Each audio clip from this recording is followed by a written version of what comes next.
Sandhya ji from Jalandhar, Radhe Radhe Maharaj ji, salutation. Maharaj ji, as you have said, we should protect ourselves from criticizing others and anger. These are sinful. I am protecting myself somehow or other from criticizing, but I get angry. How can I remember you and God and control it? I am not able to control it, even though every day I am listening to you.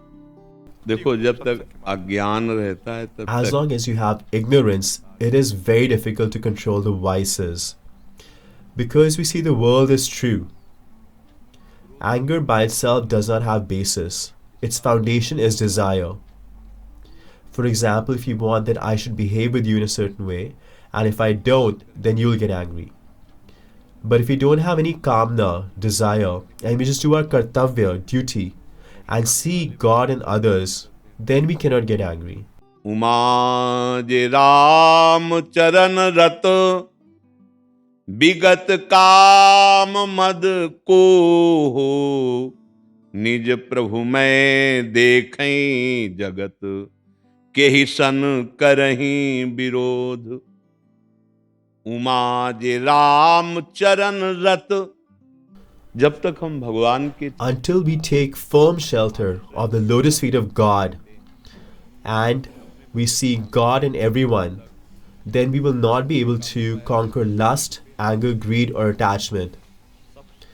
Calm or desire is the chief culprit. If desire is fulfilled, then greed develops. If desire is obstructed, then anger develops. And when anger develops, then memory destroyed. And as a result, intelligence is destroyed. And then, as soon as that happens, you commit sins and offenses. जैसे कामा संजायते क्रोधा क्रोधा स्मृति विभ्रमा स्मृति भ्रंशात बुद्धिनाशो बुद्धिनाशात प्रणश्यति. अगर हम If we see God in others and chant the name, and even then, if anger is developing, then we should become quiet. Just clench your teeth. We are burning inside, but we will not say a word. Then anger will inspire you again and again. Just swear at him once. Use harsh words. You should just be still. And then next time anger will come with less force. And then slowly it will dissipate until you have true knowledge. And true knowledge means that my tongue was cut by my own teeth. Now who should I swear at? Who can I blame? Can you blame anybody? You slip yourself and fall. Now who will you blame? Because of your carelessness you got hurt by your own hand. Now who will you get angry with? Because it's by yourself, by your bodily part. So similarly, if anyone is behaving badly with us, it is a result of my own karmas. My karmas have come to punish me. That is why he's swearing at me and creating trouble. And at that time, if you're fortunate, you will feel that I'm getting purified. The other person is abusing me, but my sins are getting washed. If I reply back with harsh words, then it becomes an offense. You should stay calm. This is forgiveness. The one who forgives is the greatest donor. An angry person is weak. A lusty person is weak. One who is desireless and forgiving is strong. He has conquered anger. If we have to change anybody, if we want them to be favorable to us, that cannot happen by anger. Only by forgiveness. Forgiveness has a lot of inherent peace and power. It will make you peaceful and transform the other person. For example, in one of the Q&As, I relate the character of Eknath Ji. He used to use a small road to go to Ganga Ji and take a bath. And when he came back, then someone spit on him from his house from above. He just went to take the bath again because he had to serve his Thakurji God. This happened 100 times. He did not say anything. He did not even look up, just went for his bath. The next time the other person came down and offered his obeisances and said, I spit on you 100 times and you did not get upset at all. See how great forgiveness is. I'm an offender. Please forgive me. I'm evil. I spit on such a pure-hearted person. Eknath Ji said, Oh brother, you did not commit any mistake. You were merciful to me. The baths that would have taken me 100 days to complete, by your mercy, I did them in one day. A bath of Gangaji 100 times in one day. He was transformed and said, from today onwards, I will never do this to any devotee or any saint. But forgiveness, this is a very rare thing. It is in everybody's nature to get angry, but to forgive is a difficult thing. And only a devotee who's forgiving can attain God. You can only do bhakti if you're forgiving. अद्वेष्टा सर्वभूतानाम Maitra करुण एवच निर्ममो निरहंकारा और सम दुखा सुखा क्षमी क्षमी माने क्षमावान. Shami means forgiving. Such a devotee is very dear to Krishna. He does not see faults in anyone, tries to serve everybody, but without attachment and without pride, false ego. He is equipoised in happiness and distress. Such a forgiving person for sure attains God, pleases God. Whose question is it? Yes, so forgive. What can you do by getting angry? You will only cause anguish to yourself and spoil relations. And if you tolerate, your relationship will be saved and your heart will progress in spirituality. Your heart will become a residence of God if it does not have the fire of anger in it. And anger will only rise into kamna, desire. We should see God in everyone. And by our dharma of duty, by our kartavya, we should try and serve everybody. If they trouble us or they criticize us, we just tolerate it. The result of that would be that we'll obtain the mercy of God. And a person on who God showers His mercy receives a mercy from everyone. जहाँ पर कृपा राम की हुई, ता पर कृपा करे सब कोई. मुझे लगता है. Therefore, I think forgiving is the best course of action. Until then, we should just go quiet and remember God and pray, oh God, please save me for anger, even though it's very difficult. Just see how forgiving God is. Bhrigu Maharaj went to test the three gods to see who is the greatest between Lord Brahma, Lord Vishnu and Lord Mahesh. Who is the most tolerant? So he went in front of Lord Brahma, did not offer any respects or salutations, and now to not offer respects to seniors is impolite. Lord Brahma is the eldest. He occupies the position of the topmost demigod, and Bhriguji is his son.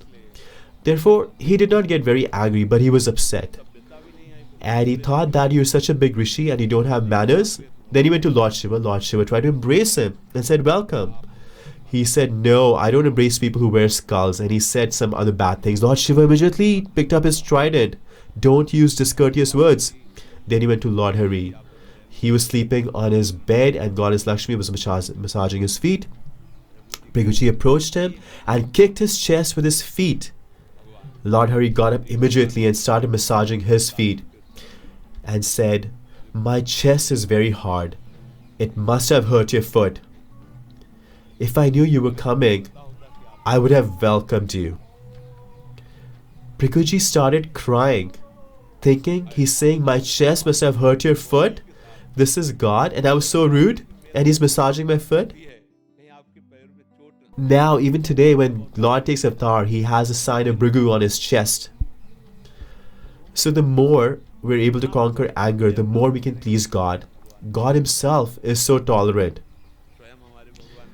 Shishupal sweared at Krishna many times in several gatherings. But then in the midst of the Pandavas and Kauravas, when the Agra Puja was going on, he started again. Now Bhishma Dev said, if he doesn't stop, I will kill you. God indicated him to be calm because he knows that Shishupal is his own associate. He cannot be killed. He's not ordinary. Then Bhim got up. Krishna told him to sit down and told Shishupal, I will only tolerate you to a limit. As per the vow that I have given your mother, my aunt. And when he reached 100 abuses, then Krishna killed him by the Sudarshan Chakra and he attained the Lord's abode. There are limits up to which we can tolerate. If somebody tries to destroy our religion, if somebody is disrespecting my Guru in front of me, criticizing my Isht, my worshipable Lord, then we will not tolerate it. If you swear at us, we will tolerate it. But if someone tries to touch our religion, our Guru, our God, our tradition, our worshipable Lord, then we will oppose him right there. We will not forgive him. Forgiveness is bound by a limit. If you target our religion, our Guru, our God, our worshipable Lord, then we will not tolerate it. You can tolerate us. You can abuse us to a limit, but not after that. For example, if you're female-bodied, forgive her, but it doesn't mean that you can break our tradition and touch us. If you touch us, then you will not be forgiven. You will be punished. There is a limit. And then after that, there is punishment. Even forgiveness has its limits. We will forgive till a point, but not beyond that. If someone disrespects your guru and we say, I forgive you, then shame on our life.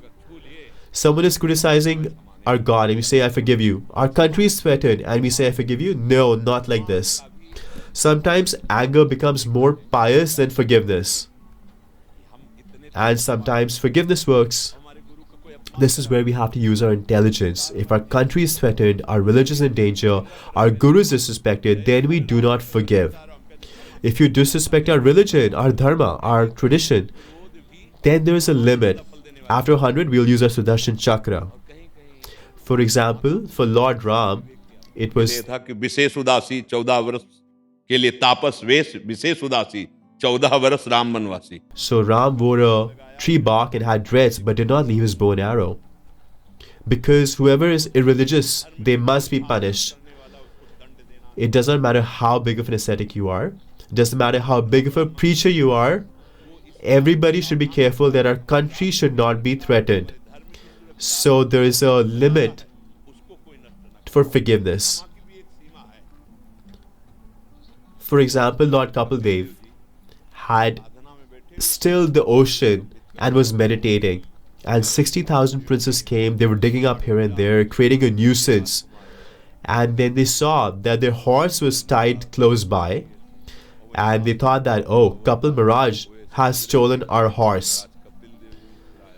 So there was a limit to what can be tolerated. When they crossed it, then just by his glance, he burned them all. 60,000 of them were turned to ashes. So then Bhagiraji came and brought Ganga to earth to deliver his ancestors. There's a limit. Don't think that one who forgives is weak. The day he reaches his limit of forgiveness, then you will be destroyed. Because of forgiveness, he has become powerful. So he was forgiving to a limit. Now, if someone is repeatedly troubling our religion, should we just let him go? No. Now he should be punished.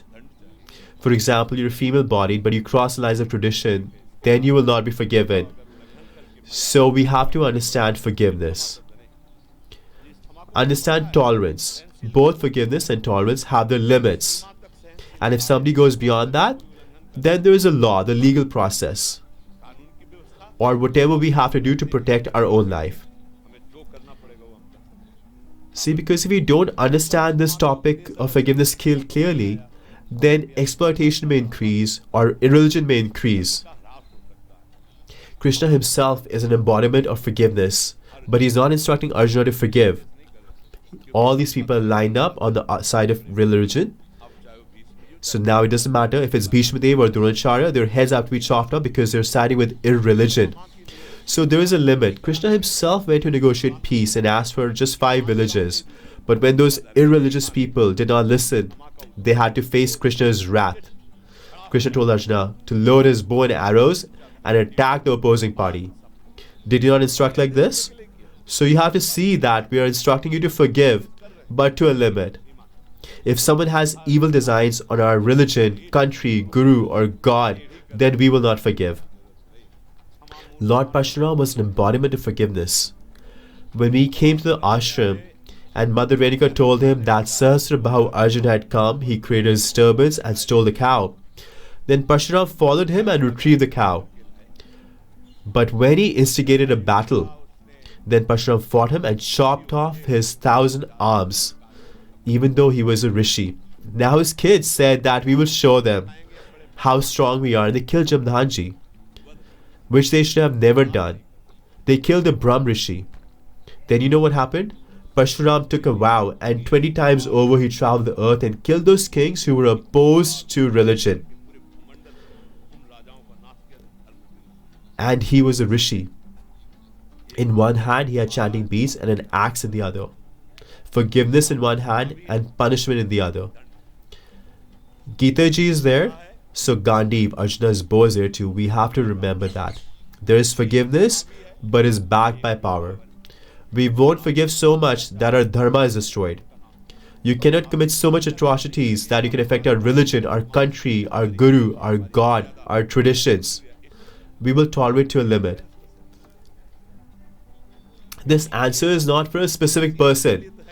This will go out to the general public. And people in general need to understand this. that you have to protect your guru's honor, your religious honor, your country's honor, your God's honor, we will be ready to sacrifice our life, and then we'll be praised and we'll be victorious. Otherwise, we will be cowards. Someone is destroying our God and Dharma and we forgive. That is not forgiveness, it's cowardice.